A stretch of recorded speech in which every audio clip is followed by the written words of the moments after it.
Hey everybody, welcome back to another WrestleWorld video. It's been a minute, so we have AEW Redemption that happened last Sunday, and it's a pretty great pay-per-view. Let's just go over all the matches. And this is the first ever pay-per-view that started at 7 o'clock, and even though that the buy-in only had one Trios match for the Trios Championships, it was a Conglomeration versus Lethal Twist. It was a pretty great match, and of course the Conglomeration retained their championship, so it's nice to see. But nothing too special about that pre-show match, so let's just go straight to the main show. So first up on the show, there was a 6-way ladder match for a guaranteed shot at the AEW International Championship. The match consisted of Commander El Beast Mortos, Speedball Mike Bailey, Jack Perry, Nick Wayne, and El Clone. Just by hearing those names, you can already tell there's a couple high-flyer wrestlers, and you already know that they outdid themselves. I'm just going to go ahead and mention now, the crowd was awfully quiet during the majority of this match, and it was kind of weird. And since this is their first pay-per-view in Canada, maybe that's just a sign that they shouldn't go there as often. And after all that mayhem, Speedball actually got to the top of the ladder and claimed his guaranteed shot for the International Championship. The next match was Will Ospreay and Jon Moxley teaming up to fight the Young Bucks. And this is actually the first time that we've seen Will Ospreay come out with the Death Riders from the back. The match was going pretty good until Will Ospreay did a splash on Jon Moxley by accident because one of the Young Bucks moved out of the way. And throughout the match, the ref was checking on one of the Young Bucks because it seemed that he was injured in some sort. But Moxley didn't care about any type of injury because he was like, this is wrestling, you should deal with it. And so he tried hitting him with the chair, but Will Ospreay stopped him. And that led to the Young Bucks actually winning the match. That was a crazy turn of events, but now let's go to the next match. The next match was for the AEW International Championship between Kyle Fletcher, the current champion, and Bandito, the challenger. And if you didn't think this match was going to be good, you would be wrong, because it was actually great, because the amount of astonishing moves in this match was just so incredible. Like, sometimes I even thought Bandito was going to win the match at one point, but Kyle pushed out and he ended up winning without the help of the Don Callis family. The next match was a double dog collar match between the Bang Bang Gang, Jay White and Juice Robinson versus Clark Connors and David Finlay.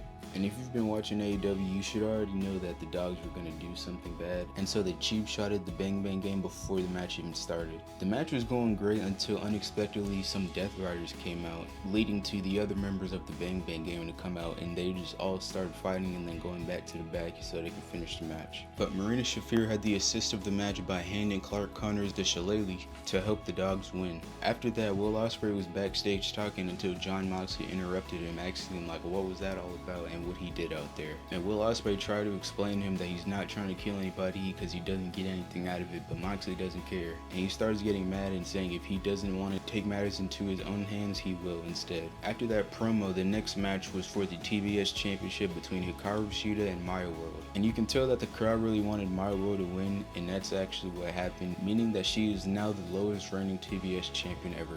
After that match was for the AEW World Tag Team Championships between Cajun Cope and the Death Riders. More specifically, Pac and Claudio Castagnoli. And if you've been watching AEW the past few weeks, you can tell that Pac and Claudio really wanted to get their hands on Cajun Cope because they've been attacking him for the past few weeks.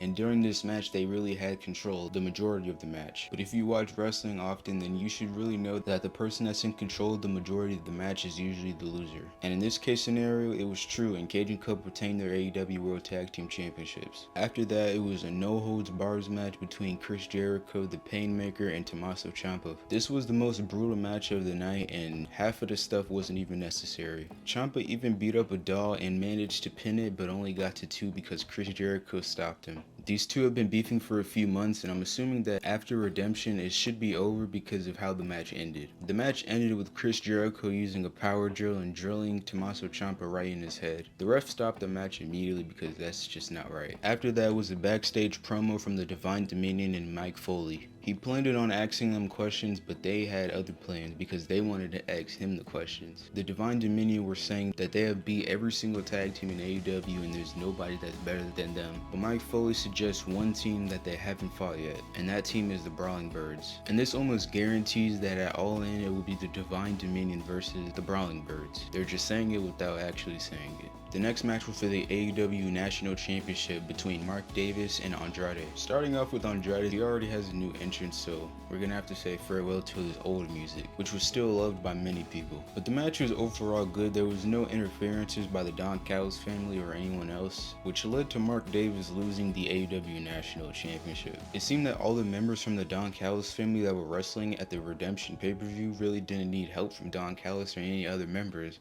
so they tried doing that, but 2 out of 3 did not succeed. But I sure am glad we have a new national champion. The next match was for the AEW Women's World Championship between Tekla and Willow Nightingale. Willow won a guaranteed redemption title shot match on a regular Collision, and now here she is challenging for it. Mercedes was also in the crowd watching the match as it went along. The match itself was really great, and we ended up getting a new AEW Women's World Champion. Now that Willow has won the World Championship, she's officially the first ever Women's Grand Slam champion. She is the current AEW Women's World Champion, a former 2-time TBS champion, and a former AEW Women's World Tag Team champion. And she's won all 3 belts in the past 8 months. But now for the main event, Kenny Omega versus Kevin Knight for the AEW World Championship. Kevin Knight said he also didn't need help from the Don Callis family, so there was no interference. He came out to some news music, which I think was a little better than his old one, and by the time Kenny came out, you already know who's gonna cheap shot him. Early in the match, the announce table gets abused, and Kevin Knight did his insane high-flying moves. At one point in the match, the crowd was saying that Speedball is better, and that really got to him because he was covering his ears. And at one point in the match, Kevin Knight did a DDT on Kenny, and it looked really great. And at one point, Kevin Knight went to go ahead and grab the TNT Championship, which he already had in the AEW World Championship.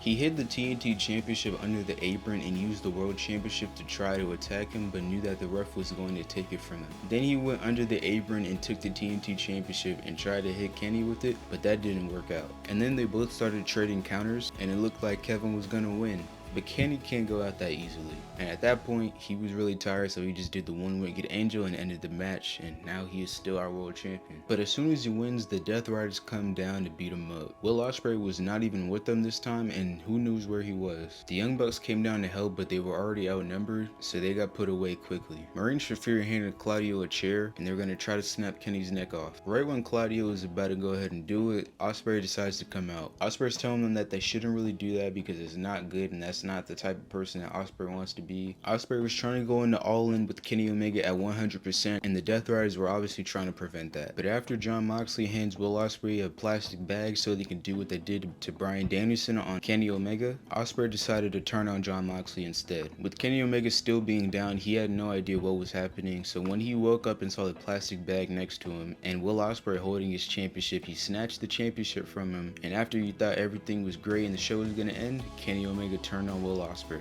Even the Young Bucks came back and they were shocked because they didn't think that Kenny Omega was going to do this. And that was the end of the Redemption pay-per-view. We had 3 title changes. Everybody else retained their championship or didn't defend it. Make sure you like to subscribe, and I'll see you after Dynamite.